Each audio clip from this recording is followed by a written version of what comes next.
Welcome to the Monday night main stage on the Main Event 365 Detroit Lions football analysis brought to you by musicians. We're going to talk about the Detroit Lions shellacking at the hands of the Carolina Panthers on Sunday. We are also going to look ahead to the game next week against the Chicago Bears. I'm your host, Main Event Mike, joined by our illustrious panel of headliners. It's also open mic night here on the main stage, so be sure to step up to the mic, put in your comment or question, and we'll kick it around the panel, see if we can get you some answers to what's bugging you. This is the main event, and it's time now for the first verse, because every show is like a song. The first verse brought to you by RE/MAX Edge, the Quinn and Phaedra Bartlett team, your real estate experts. Be sure to check them out on Facebook or Instagram. Hashtag Mr. Bartlett Sells Houses. Ladies and gentlemen, this is the main event. We will start, as always, out on the West Coast with our West Coast stat master, Mr. Gregg Rice. How are you today, Greg? Doing good. Had a great Christmas. I worked all Christmas Eve, worked all Christmas, but life is good in general. That's good to hear. What are your initial reactions to this Lions beatdown in Carolina? Absolutely pathetic. In a game that we absolutely had to have, that Saturday went all our way and Sunday went every way against us. It was an absolute pathetic display of manhood. Right on. Russell Wayne, Carolina Panthers beat the Lions 37-23. Our illustrious producer, El Jefe, the Swami. Russ, what do you got to say about this beatdown? I know you took it hard, buddy, but have you recovered? You're a mean one, Mr. Grinch. You really... Your head is full of garbage. I don't know the words of the song, but that was the Grinch. He came in and stole our Christmas, Michael. I'm hurting on the inside. It was demoralizing, like Big Dan Davis says right there. The loss is demoralizing. We wanted to believe, Mike. So that's your initial reaction, demoralization. Wow. Tough loss for the Lions. Down. Big Dan Davis in the comments gets us started. Says demoralizing loss for the Panthers Sunday. Big chunk play after big chunk play given up by the defense. We were punched in the gut Sunday against the Bears. We're going to find out what kind of team we have. I think that's a spot-on comment.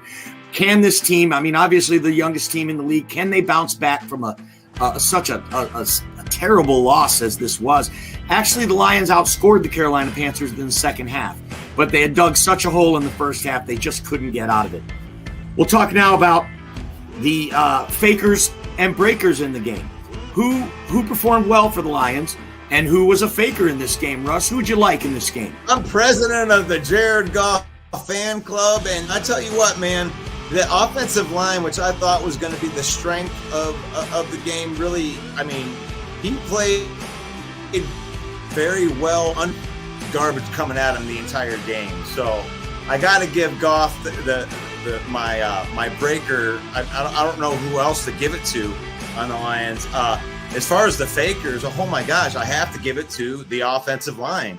I thought that they were going to go in there and punch some people in the face, and it was going to be ugly for Carolina. And our guys up front lost the battle, and that is why it's demoralizing to me, because it was the strength that got their asses kicked.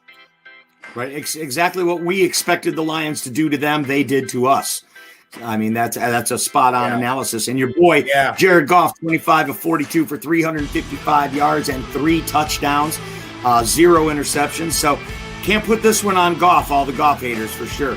When you consider that the Carolina Panthers were mostly rushing 3 all day. They rushed 3, 4, never more than that. Very rarely were they rushing more than that I saw. They were getting pressure. Brian Burns, just a stud on defense. For me, he's the breaker. He only had 2 tackles, but they were both sacks, and they both came on 3-man fronts. So he just beat Frank Ragnow and Taylor Decker on one really bad. He made Taylor Decker whiff on one. So my breakers, Brian Burns for really showing up, and my game breaker is Khalif Raymond. Only had 1 catch, but it was a big one for 56 yards. And, it's hard not to give it to Shane Zylstra in this, but I'll save that for Gregg Rice. Greg, who'd you like for fakers or breakers in this game?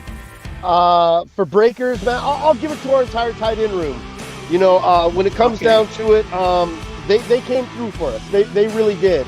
That's about it on offense. Goff, the stats look great. He did his best. That fumble just absolutely killed us, and I think it was more of a miscue. Frank Ragnow had one of his worst games I've ever seen him in a Lions uniform. But I'm not going to candy coat the stats either. 2/3 of those passing yard totals of Goff's came when we were down 3 possessions. So talk about garbage time stats a little bit. I used to get on Stafford for it. Goff doesn't get a pass either. And in terms of the defense, let's go straight to fakers. I'd say all 49 players not named in our tight end room, and Jerry Jacobs. Jerry Jacobs had a mess day. He got posterized, but and you know what? I'll give it past to Rodrigo. This is essentially his second, maybe third bad game he's had. Other than that, the entire Detroit Lions franchise, that was absolutely pathetic and embarrassing. And I understand what Lions fans say when they say SOL. This was an SOL game if I'd ever seen one in my life. It was beyond pathetic. They did not come to play. There was no energy. The Panthers wanted it. Mike, you touched on it last week. These guys love Steve Wilkes, and they played with heart, effort, moxie. It was beyond pathetic and a complete SOL game if I ever saw one. The Carolina Panthers generated 570 total yards in this game on offense, so I can't give Rodrigo a pass either. They had 320 rushing yards against us, and a lot of that was just simple off-tackle trap plays. Poor gap discipline by the Detroit defense, including Rodrigo. Yes. I saw several plays where Rodrigo and Kirby Joseph were covering the same gap, and they completely got fooled by simple misdirection run that every NFL team runs. Yes. Hard to understand. Dan Campbell in his post-game presser on Monday said that they just didn't come ready to play. Mentally, physically, and emotionally, they were not ready. And those are 3 things that Dan Campbell touched on, all 3 things. And when your head's not in it and your body's not right, they just were out of it that entire first half. Like I said, they did look good in the second half, much better. They were able to stop the bleeding and actually outscore Carolina in the second half, but could not overcome the hole they had dug in the first half. So let's talk about that Goffense now, because Goffense is a registered trademark of the Mamed 360, all rights reserved. The Goffense, Jared Goff. We talked about Jared Goff's stats. Amon-Ra St. Brown had 7 catches for 76 yards. He continues to be a stud. Of course, we mentioned Shane Zylstra, a tight end that is not named Hawkinson, with 3 touchdowns in the game, and he had 5 catches total for 26 yards. Only 45 yards rushing. The Goffense sputtered, but heck, they were in such a hole so early. It came down to a point where they had to throw passes. What did you see from this Goffense, Russ? Well, I saw a Goffense that was actually moving the ball at the beginning, and then that terrible play. I mean, when it comes down to your best players that make the mistake between Frank Ragnow and an exchange between him and Jared Goff, it's like you know that it's going to be a long day when you go all the way down there and do that.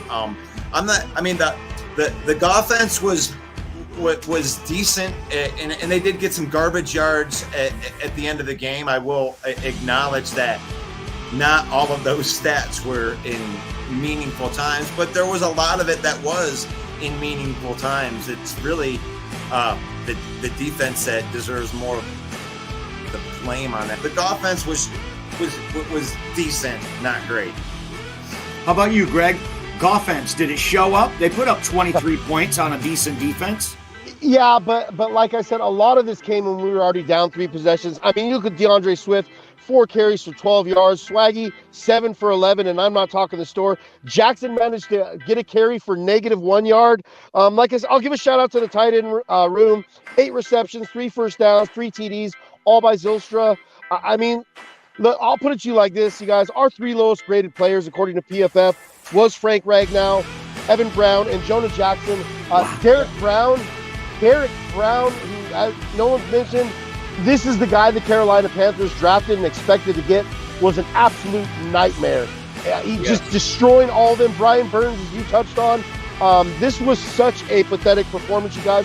Our O-line gave up 16 pressures, 2 sacks.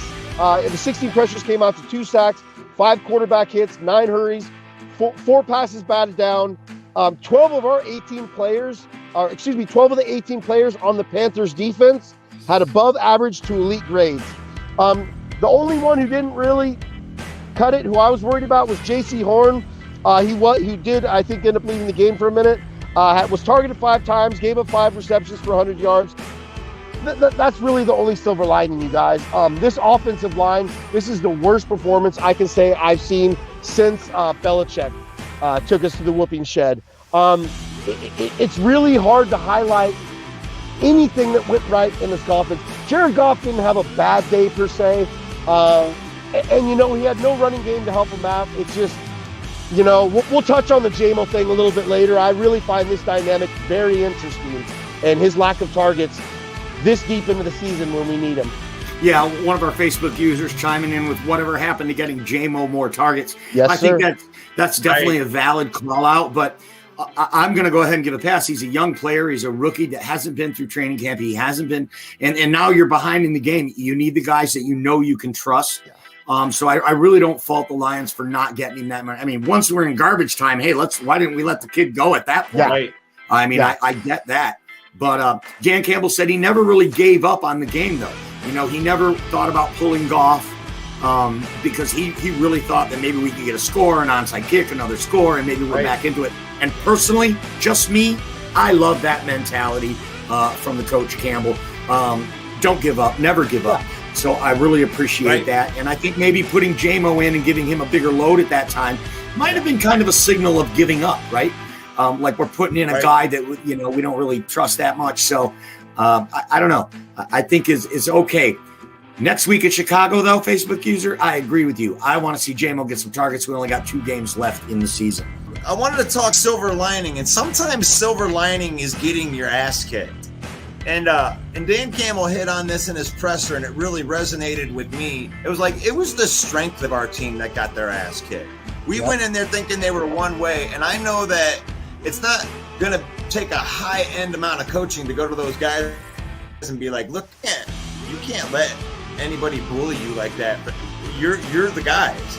You're our bullies. We're the ones that got to be the bullies in that situation. And, I don't even blame any of the skill players on offensive side of the ball. It came down to the offensive line didn't do what they were paid to do, and I think that it should light a fire underneath of their ass, and I would hate to be Chicago's defensive line. Right. That's a great point and a great topic that we could talk about after we talk about the defense. Since we talked about the offense, let's talk about that defense that got gashed in the running game for 320 yards by the Carolina Panthers. We talked about it already. Some poor gap discipline. I didn't see anything on this defense. They just looked dead. Aiden Hutchinson was a no-show. I mean, we just got manhandled by the Carolina Panthers. It was a bit shocking when you consider the way that we had been playing the run in the last 3 weeks, limiting teams to 40 yards, 29 yards, 50 yards for an entire game. Right. All of the running backs combined. Chuba Hubbard. Who? Yeah. Chuba Hubbard had 12 carries for 125 yards. Deonta Foreman, 21 carries for 125 yards and a touchdown. They looked like men among boys running across this defense. Gregg Rice, can you make sense of it for me? Let me just step into some of the grading according to PFF. Shout out to James Houston with your 87 grade, borderline elite. Derek Barnes, our second best player at 80.7. After that, you guys, it just gets pathetic, and I'm going to tell you how pathetic it gets. Mike Hughes, our nickel corner, sometimes outside corner, was our highest graded run defender. We only managed to get 5 pressures, no sacks. Melifonu tied with Hutch for 2 pressures. Houston grabbed 1. Essentially, there were 12 players out of 20 graded with a subpar grading. 4 of those players with an above average grade only managed to play 2 snaps apiece. Now let's just break it down here. 570 yards, 320 rushing, 250. The Panthers scored on 7 of 10 possessions. Kirby Joseph missed 3 tackles, 3 big tackles. Aiden Hutchinson was a non-factor. Once again, this is the second time he has been a no-show going up against someone in his rookie class. Absolutely pathetic play. And I sit there and I look across at the guy Mr. Kayvon Thibodeau, who has taken it to a whole nother level with the New York Giants. And it's just, I can't help but wonder. Let's see here. The Carolina Panthers had 139 yards before contact. The Carolina Panthers running backs had 139 yards before contact. Before contact, which would explain why our leading tacklers were all in the secondary. Melifonwu Okudah. Russ, you had said something earlier. I mean, they were 12 yards deep into the defensive backfield before anybody touched them all game. Isn't that what you were pointing out? Well, I mean, he said it right there. Mike Hughes was our best run defender. But if you're a cornerback and you're the one that's the best run defender, that means that they've already gotten by all your defensive linemen that were supposed to stop them. Yeah. So, gosh, I'm looking up there by the end of the game. It was just like the silver lining is as bad as the game was. It counts as one loss, even though it was so bad. It should have counted for 2 losses. But, man, these guys had more rush yards than they did fans. Yeah. Right. Good call out. One of our comments, the Facebook user says it was a very humbling game. Big Dan Davis says we need to come out and run the ball. He'd like to see 30-plus carries in Chicago. I agree with that, Dan, for sure. He says Okudah had a poor performance as well Sunday. He was getting beat bad in coverage. He was so bad that Dan Campbell pulled him out in favor of Mike Hughes. And Dan Campbell did address that in his post-game presser, saying that Jeff will get it together and he'll be back next week. I firmly believe that as well. There were a lot of bad performances on the defensive side of the ball. Facebook user says Okudah got benched in the second half, and Killer Cook says the whole team sucked. So, Russ, what do you got to say? Anything else about this defense? I mean, it was pretty bad. I'd like to move on past this game. You got your ass kicked. Chew on that. That's it, your defense. Your defense got your ass kicked. Chew on that for a week and go into the Chicago game and play better. Like, be tougher. That's what the message. That's my final message. So my question for you, Russ, do you think this team will learn from this loss and they are going to win out the last 2 games because they're young, resilient, well coached, and they are going to overcome this? Is that what you think? I think they're going to win their next 3 games for sure. I think 3 games. This is a wake up. Let me get in here, and I know I'm the biggest homer in the world right here, but when it comes off getting your ass kicked is something that, I mean, it's humbling. They're going to come in with a certain kind of intensity for the rest of the year, and the road goes through Lambeau Field. We knew it was going to be Lambeau Field. You need to win this game. Dan Campbell, you need to win this game. If you want to prove that you have changed the culture and that it is different after getting your ass kicked, win your last 3 games. Playoffs. Are we still alive, Greg? Break that analysis down for us, like you said, Saturday and Sunday, and the implications. This is going to be a little long-winded. Excuse me. I've done this with a clear head, taken all the emotion out of it. I'll just preface this by saying, forget the playoffs. Give me the whole screen.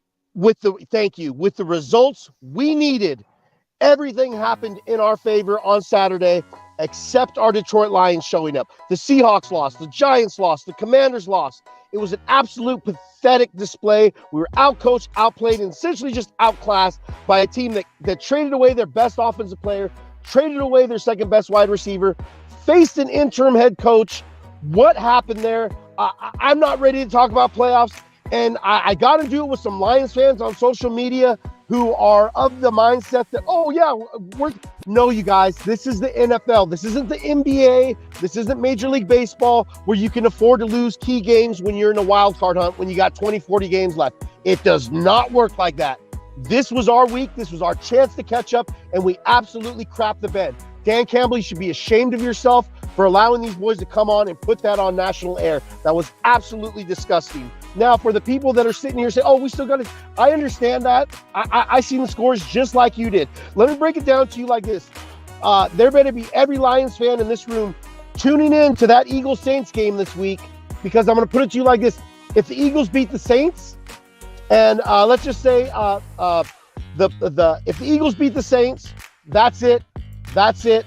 Conference over. They are resting their starters, which is really bad for us Lions fans, because let's see here. The Eagles happen to finish off against, who do I got here?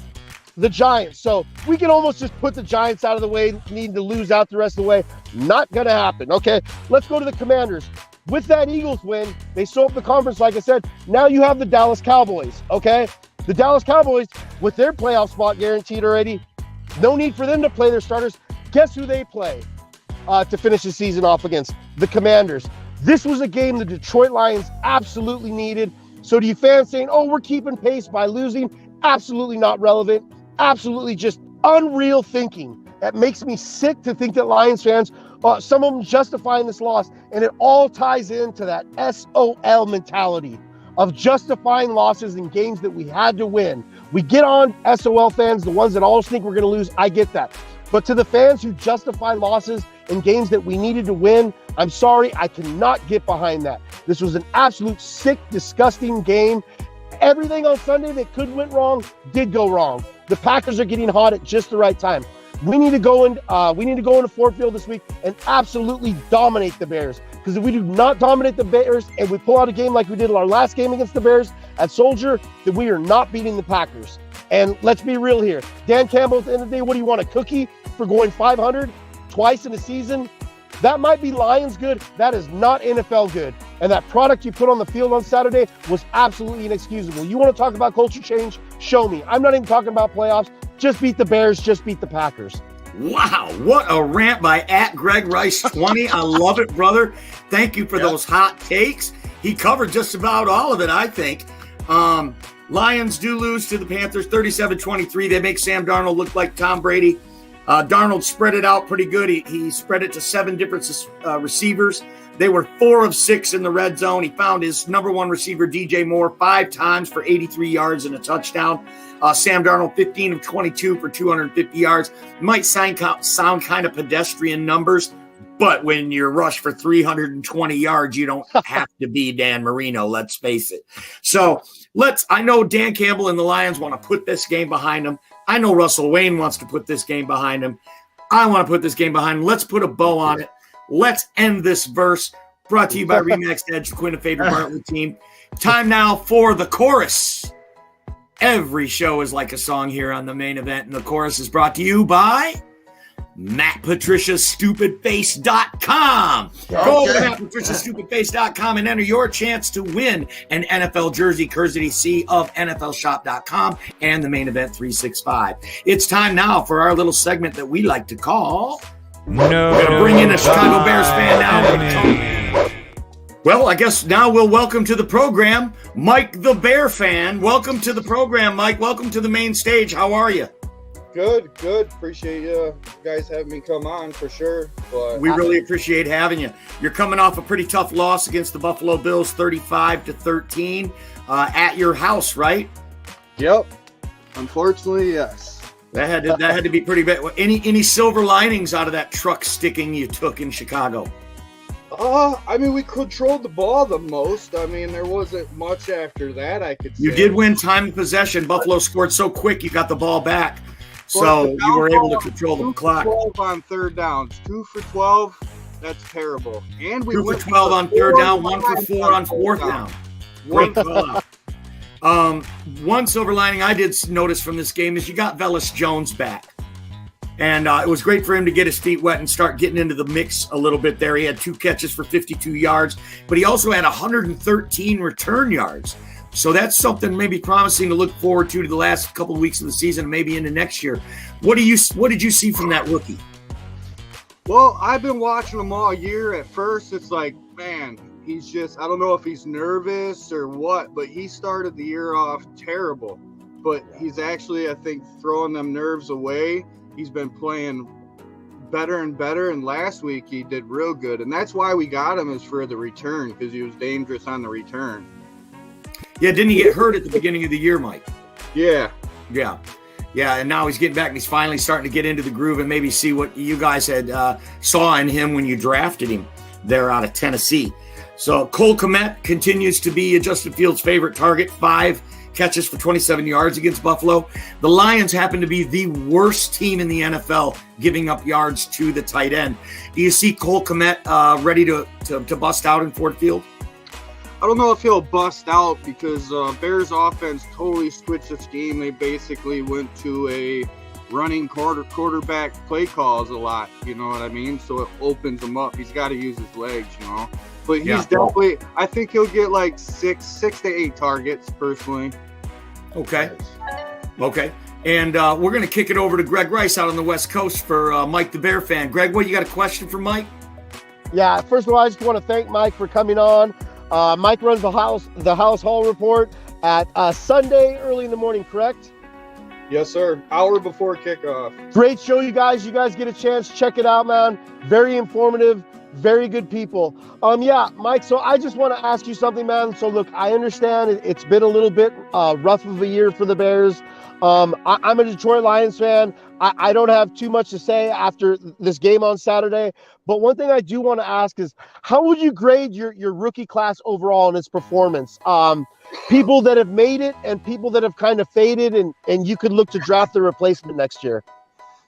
Well, I think our rookie class has been probably one of the better ones out of the last 20-something years, I'd say. Yeah. You know what I mean? I mean, we got plenty of starters. We got Kyler Gordon at corner, which has had a shaky year, but I mean, he's rookie. You know, he stepped in there, but I think the ball-out player is Brisker. He's very talented. He's very explosive.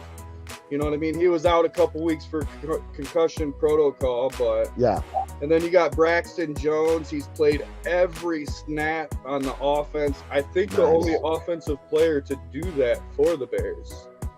Nice. And then got to talk about Jack Sanborn. I mean, yes, he's an unrestricted free agent, and he's only played 10 games, and he led the team in tackles in those 10 games. Yeah, nice. He was doing DoorDash prior to the season, right? Yes, he was. Yeah. Wow. But yeah, I made that up. I don't know if that's true. I just made that up. It sounds good though. I knew where you're going with it. But no, at the beginning of the year, I knew it was going to be rough because that last regime was really burying us, and unfortunately, we had to make big moves, and we made a lot of them, even during the season, trading for Claypool, getting rid of Roquan. Like, he was my favorite player on the Bears squad, and they just got rid of him. I personally couldn't believe it, but at an organization point, you know, you gave him your last offer at the beginning of the year. He didn't take it. Obviously, you're not going to come to an agreement, so you might as well get something than nothing. Right. And I'm glad you mentioned Roquan Smith. I was going to kick it over to Russ, but that was actually going to be my question, so we'll go to that now. Roquan Smith, of course, this week just named to the Pro Bowl. How does that make you feel, Mike? I mean, knowing that he already was your best player, but now it's just confirmed with his Pro Bowl selection as a starter. How's that make you feel knowing your team let a guy like that go? Kind of rough. I mean, honestly, you know what I mean? But personally, he wouldn't be in the Pro Bowl if it wasn't for Chicago. Him being Chicago. How's that? Every year from his rookie year, he's led the team in tackles. He's only been out, I think, 2 games his whole career because I'm not saying mental problems, but he had some personal problems going on. He took care of them. And other than that, he's been healthy. He has not been hurt. Like, he's a beast. You know what I mean? He is a beast. I'm not sure how the Bears get credit for that, but okay, I agree with you. The guy's a beast. The knock on him was that he was undersized.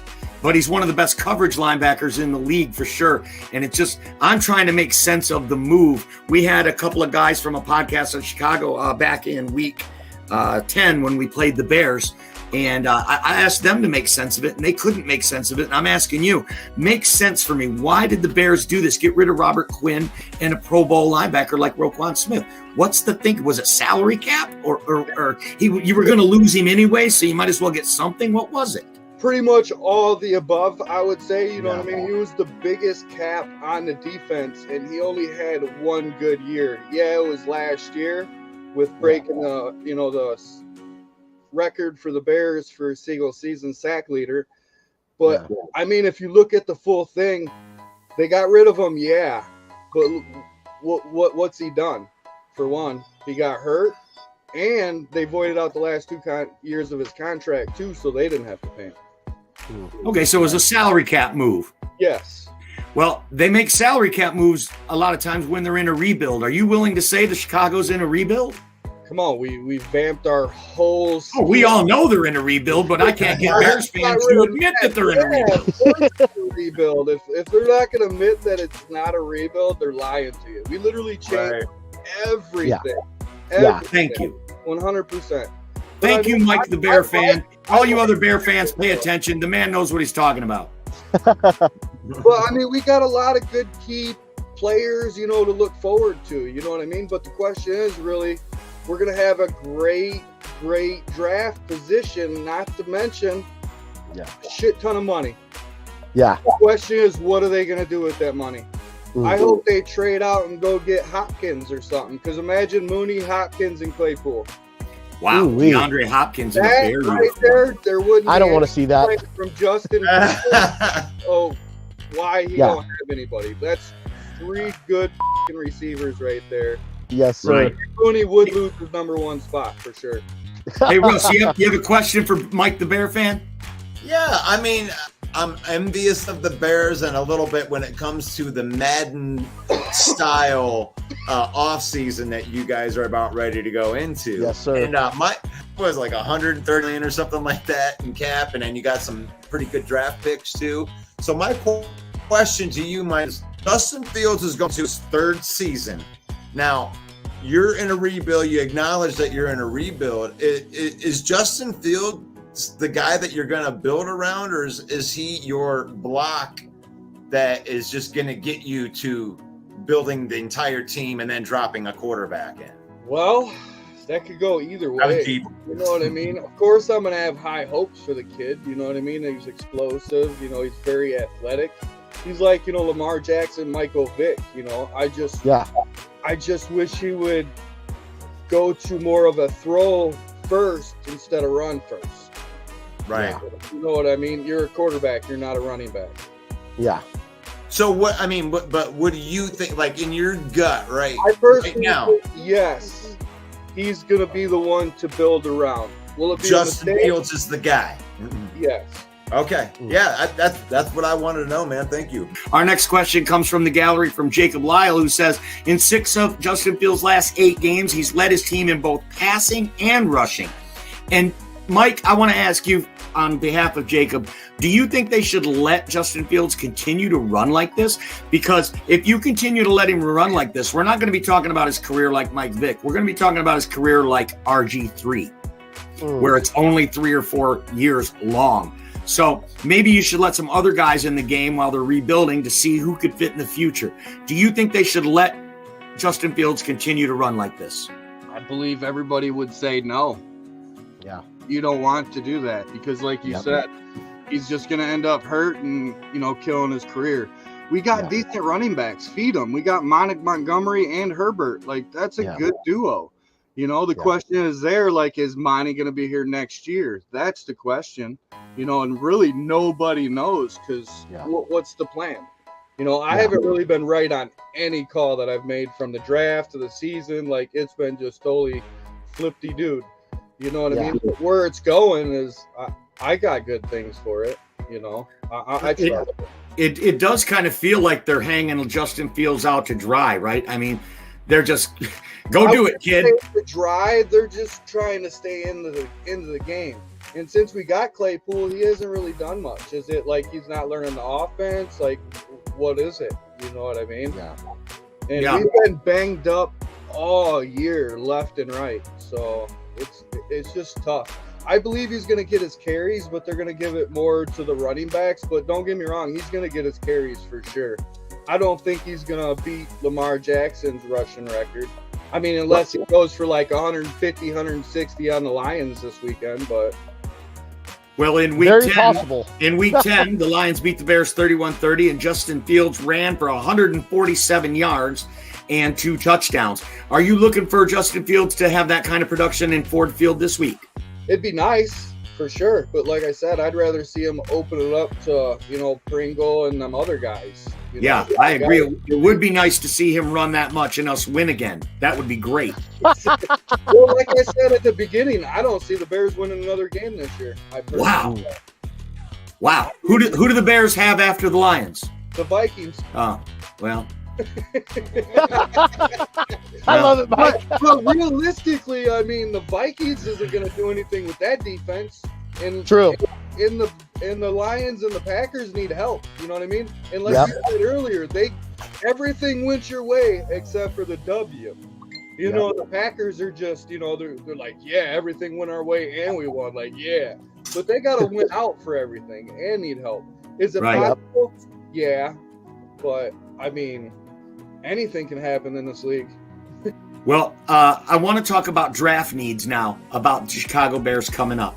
They're obviously going to have a top 5 draft pick, right?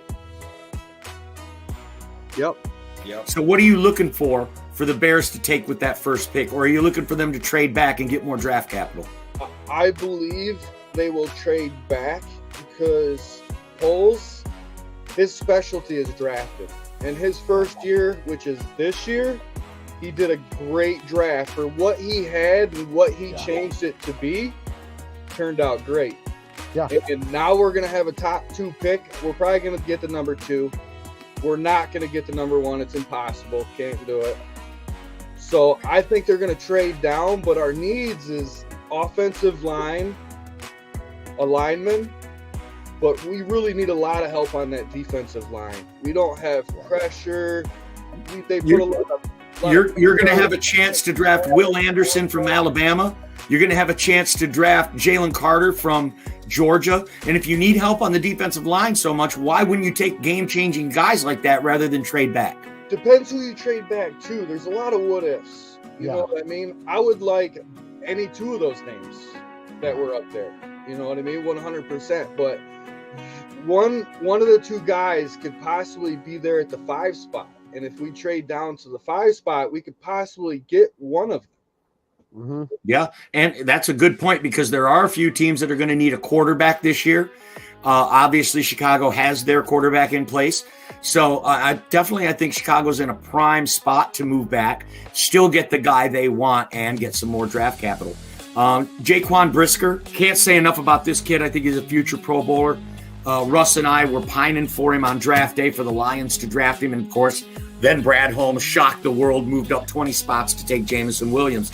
So Jaquan Brisker so far and Kyler Gordon, I think for what the Bears had, I know they didn't even have a first-round pick, right? They did pretty darn good considering they didn't have much to work with. So I like your take on that.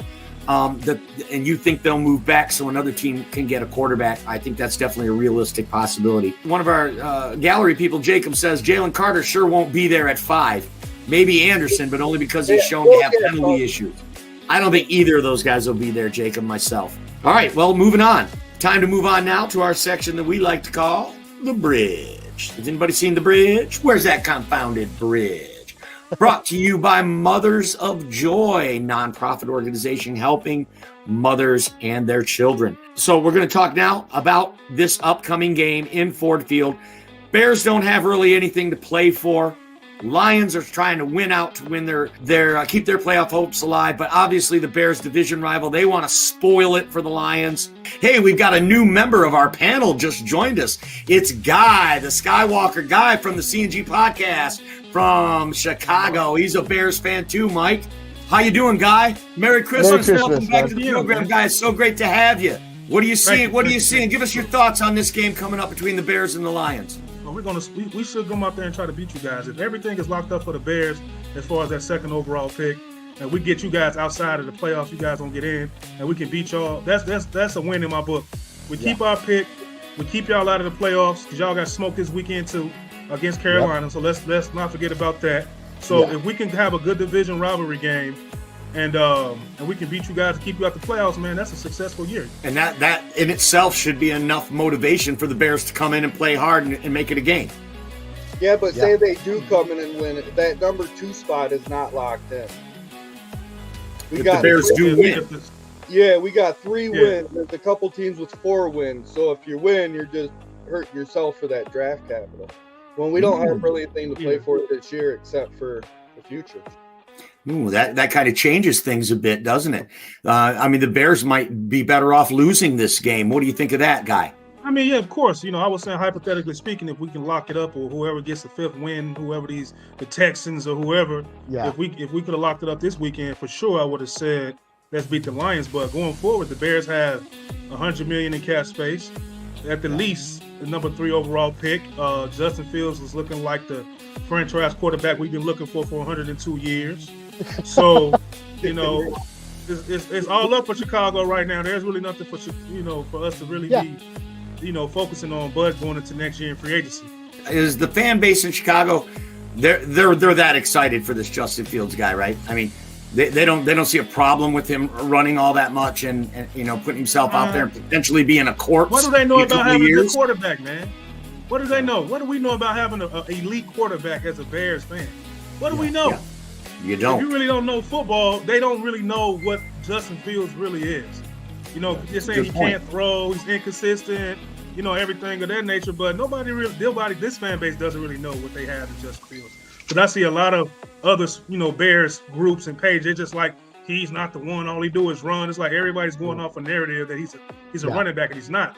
There are Bears fans bagging on the quarterback, just like there are Lions fans bagging on our quarterback. Yeah, hey, what's up, guy? Thank you for coming on the show on short notice, man. Merry Christmas, man. I hope you had a great Christmas. So I guess my question would be is, what are your thoughts on this overall draft class? I'm going to be real with you. I'm in a lot of these social media things, and how we met. I give Bears a lot of crap for their draft. I actually like the draft you guys just recently had. I think Ryan Poles did the best he could in a very limited, small scope situation, and he brought some players in. What are your thoughts on this draft class as compared to your previous Ryan GM and some past Bears drafts? And this Bears draft has been, it's been more hits than misses, man. Braxton Jones, the left tackle, he's like the top graded rookie in his draft class as a tackle. Jack Sanborn, undrafted. Guy's looking like he's going to be our starter at the linebacker position. You got Jaquan Brisker out here looking like an all-pro and a defensive rookie of the year. Nice. You got Kyle Gordon, the other cornerback, coming along nicely. 3 interceptions in 3 straight games. You know what I mean? Then you got, like I said, you just got guys everywhere. You got Jenkins, we didn't draft him. He didn't draft him, but the draft class is looking good for him. You can't even complain. Galus Jones, the guy that's the supposed to be the kick returner, he's not doing too well, but he's like he's trying to bring it around, man. So Ryan Poles did exactly what he could with the draft picks that we had at his disposal, man. Nobody's saying Jack Sanborn. Nobody saw this. If anybody been watching the Bears and watching Jack Sanborn, it's nobody saw that coming, man. What a gem. I think it's interesting that I asked Mike, the Bear fan, what the draft needs were for the Bears, and he did not mention wide receiver. What do you think the major draft needs are for this team going into the draft? Defense, man. It's going to have to be either, the Bears in the position where they could get a generational talent at the 3 technique tackle or the linebacker in Will Anderson Jr. Yeah. So I'm going defense first, man. We got to get to the quarterback. We couldn't get to the quarterback this year, and we've seen that, and Mike knows that. So, I want a 3 technique guy to stop that run, but if we can get Will Anderson at number 2, stop, get us a pass rush to be the engine for that defense, man, we got to go deep. We got to go Will Anderson, man. And I want Jalen Carter bad, but we can't get to the quarterback. This Bears defense, this Bears roster is pretty depleted. I mean, some of those highlight names that you mentioned right there in that take are great, but I mean, you could easily go offensive line on this team, right? I mean, you could say that's the biggest need on this team is offensive line. They can't protect Justin Fields, let alone, let's forget about getting to the quarterback. They can't even keep their quarterback in the pocket. So wide receiver, offensive line, defensive line, help all over the defense. I think I like Mike's, and because of that, I think I like Mike's take of trading back because you need so many other pieces. What do you think about that, guy? That's true, but it just depends on what's out there and what we can get. We're sitting at the top of the draft, boy. We should be able to do what we want. That's what I'm saying. Like, I'm at a point to whatever works. Just as a fan, because we all want Justin Fields protected. But it just depends on what we can get, and I'm with it. It doesn't matter if we draft him back or we got 2 for 1 or 4 pick and it's 15 pick. I don't care, as long as we get everything that we need to plug these holes on this team, man. Because Justin is going to get killed out there. He already said he's not trying to run like this next year. Somebody asked him, you plan on rushing like this every year? He said, no, sir. So he's putting the organization on notice already. Like, look, I'm not trying to run like this, man. I'm not trying to run like this. Guy, I want to ask you, are the Chicago Bears in a rebuild? Okay. Absolutely, we're in a rebuild. He's 2 for 2. That's 2 Bear fans out of 30 million that have said they're in a rebuild. I appreciate that, Guy. Thank you. Now, what year of the rebuild are they in? The first year. This year one? This is the first this year one? Yes. We're going to go 1 to 3. We're going to skip 2.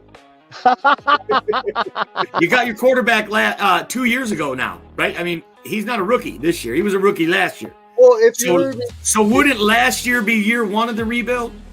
No, it depends on. To me personally, it's the organization that got hired. This is their first time at bat. So this is Justin's first. This is their rebuild. Justin might not be a rookie, but this is their rebuild. So your new general manager, this is year one for him. Absolutely. Well, I think it's fair to say it could be year 2 of the rebuild, and a new GM was part of that rebuild process, right? I think that's definitely valid. So whether it's year 1 or year 2, the Lions are 100% in year 2 of a rebuild. So I want to ask you, Guy, who's further ahead in their rebuild? Because Chicago has their quarterback, or because the Lions have done that draft all defense thing you're talking about? Excuse me, who's further ahead in the rebuild? I have to go with you guys, man, for sure. That's because, as much as potential we see from Justin as a quarterback, Goff is at this point is a little bit better than him. He has more experience. He's played in big enough games. He's been around 6-7 years. So as far as you guys right now, you guys had the edge as far as the rebuild totally. You guys were 7-8, and I picked you guys to win against Carolina, but y'all jagged off and I didn't get that win in my pick'em sheet. But that being said, you guys got it, man. You got good golf. I didn't see him playing as well, man. I can't even. He's really been solid most of this year. You guys' defense was slow coming along, but as far as you guys having that quarterback, Golf kind of scares me a little bit. He can play a little bit. That's fair because Justin Fields scares me a lot. Yeah, me too. He scares, bro. The Lions has got the edge right now, but let's have this conversation after the draft because, like I said, if the Bears go out and try to get a big receiver, free agency, you're not going to get it. You're going to have to go trade something. There's not really anything that big in my eye out there in free agency, but draft, if you don't get one of those good defensive players, if you get a good offensive lineman in the offseason too, that's what you got to get is offensive lineman and defensive lineman because our defense has been ferocious. Are you? Let me put it to you like this. I've heard it a few times. Are you guys willing to trade draft capital to get that number one wide receiver? I do hear Mike saying DeAndre Hopkins. The Cardinals, as we all know here, are in a very precarious state. It's looking like the Kyler Murray re-signing. Ooh-wee. I don't know where to start with that. We're division rivals. It's easy to beat up on the Bears, but look, as a Lions fan, we've been exactly where you guys are at. But I think you guys are in a great situation next year with all that cap space. I think if you guys go out there and nab a veteran offensive lineman or two, address your defense, you guys could be in this a lot quicker than us. The Bears, we've never had, as a fan my whole life, I've never seen us have this much going on. You have the quarterback. You have the running back. You have two running backs. You have the tight end. You have a Mooney, and cap space and draft picks.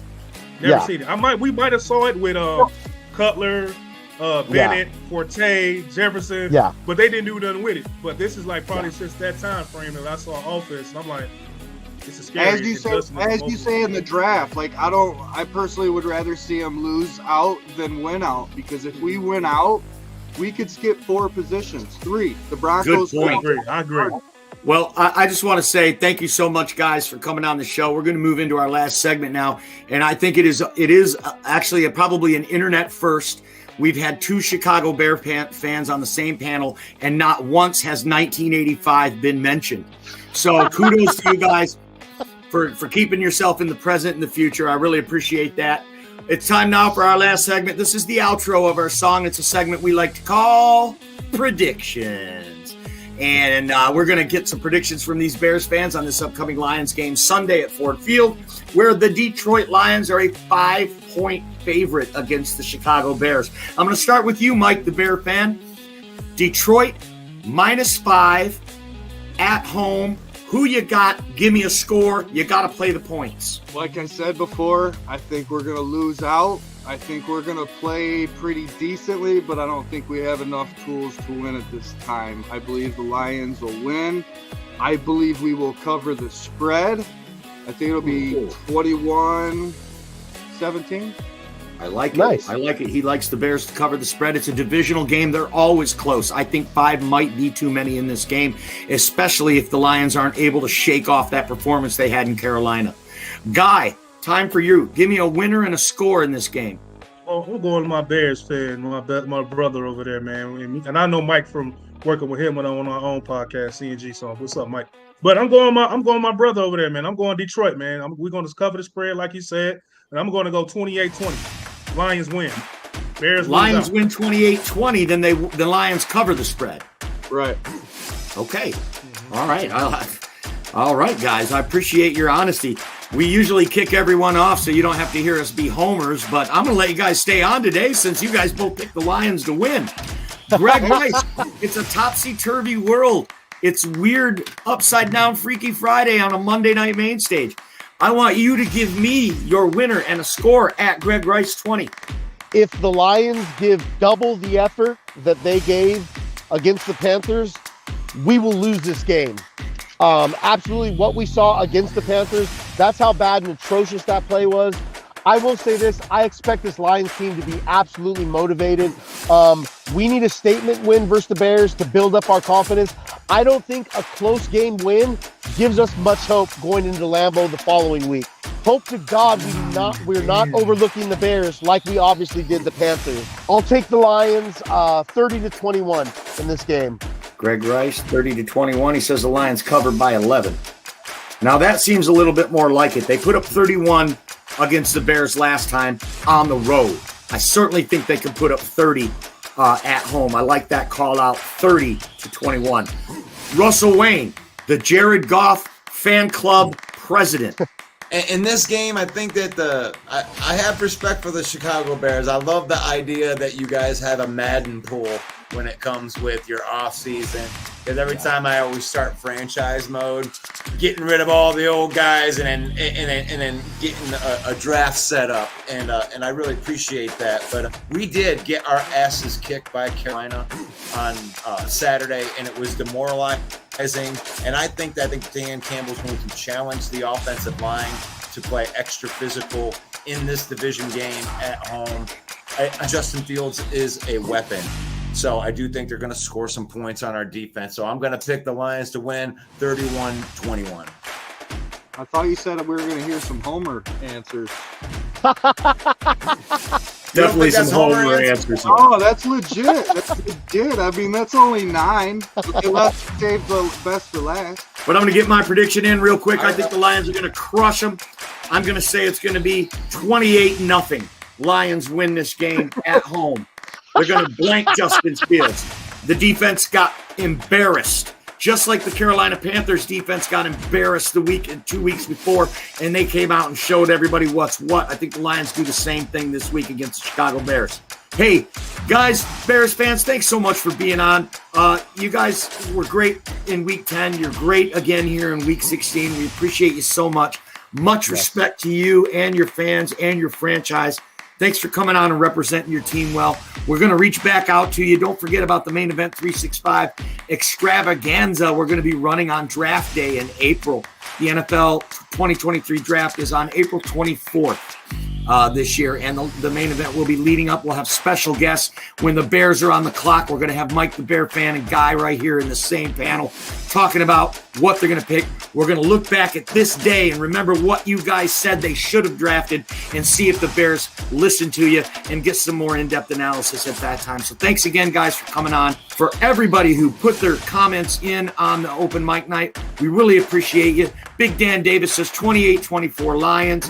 One Facebook user says offense and defense are showing up pissed off and highly motivated. Lions 33, Bears 21. I love that. take as well. So, for all of the people on our panel, at Gregg Rice 20 on the West Coast, our illustrious producer, Mr. Russ Wayne, Guy Skywalker from the CNG Podcast. Where can people listen to the podcast, Guy, before we go? Yes, to the podcast on our Facebook page, the CNG Podcast, along with me and my partner, CJ Scott. YouTube, CNG Podcast. Twitter, CNG Podcast. And we're also on Spotify and on Apple Podcasts. If anybody's interested in just listening, we are also on an audio stream as well. Awesome. CNG Podcast. Be sure to check them out. Chicago Bears content.